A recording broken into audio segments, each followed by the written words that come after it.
Would you arrest Putin? What Trump said, what Moscow is signaling, and why the arrest debate is changing the rules of the game. The public debate about the prospect of arresting Vladimir Putin, whether as a legal action or as an operational fantasy, has surged again. And this is not because it concerns only one person. It goes to the core of the international order. Who enforces rules, with what legitimacy, and where diplomacy ends and escalation begins. The conversation flared in the wake of a U.S. operation in Venezuela, where the United States announced the seizure of Nicolás Maduro in a rapid operation. That development reignited a politically explosive question. If a superpower can seize a leader in Latin America, could a similar idea ever be raised, however hypothetically, about Putin? First, what Trump said. In public remarks in response to reporters' questions, Donald Trump answered in a way that kept deliberate ambiguity. He did not outline a plan. He did not provide a legal framework. But at the level of rhetoric, he did not close the door completely. That matters. In international politics, ambiguity is not always weakness. It can be used as pressure. But when the subject is the leader of a nuclear power, ambiguity can also become fuel for escalation. Now, what Moscow is signaling. A precise distinction matters here. This was not necessarily a single personal one-liner from Putin to Trump. It was a deterrence message conveyed publicly through senior officials and broader institutional signals.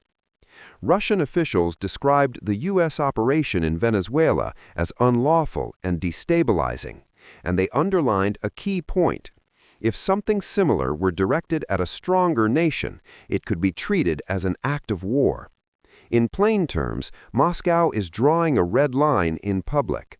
Do not move the arrest concept into a domain where the cost becomes unthinkable.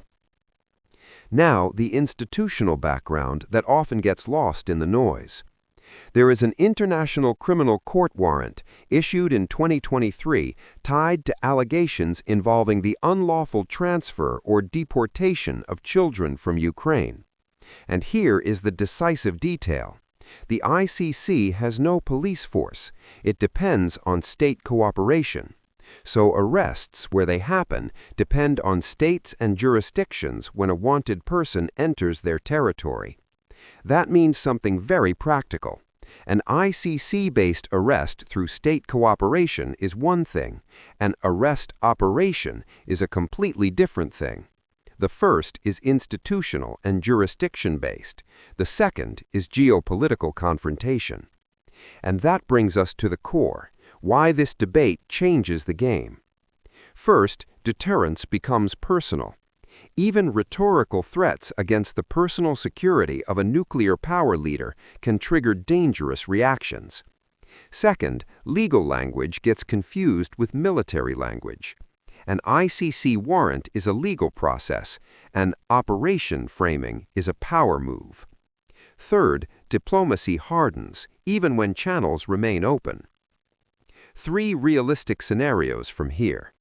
Scenario 1, the debate remains rhetorical pressure. The line functions as a political signal, while policy stays on familiar tracks, sanctions, negotiations, and deals. Scenario 2, a harder accountability line through third country constraints. This stays within the ICC framework, travel limitations, jurisdictional risks, and rising diplomatic costs. This is not an American arrest, it is a constraint on mobility.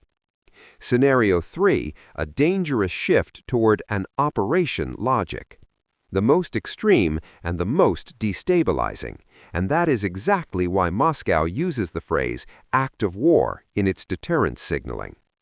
Here's the clean takeaway. The ICC warrant exists, but enforcement runs through states and jurisdictions.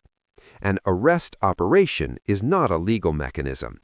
It is escalation by force. And the more this idea circulates publicly, the more it raises risk, hardens diplomacy, and tests the limits of deterrence.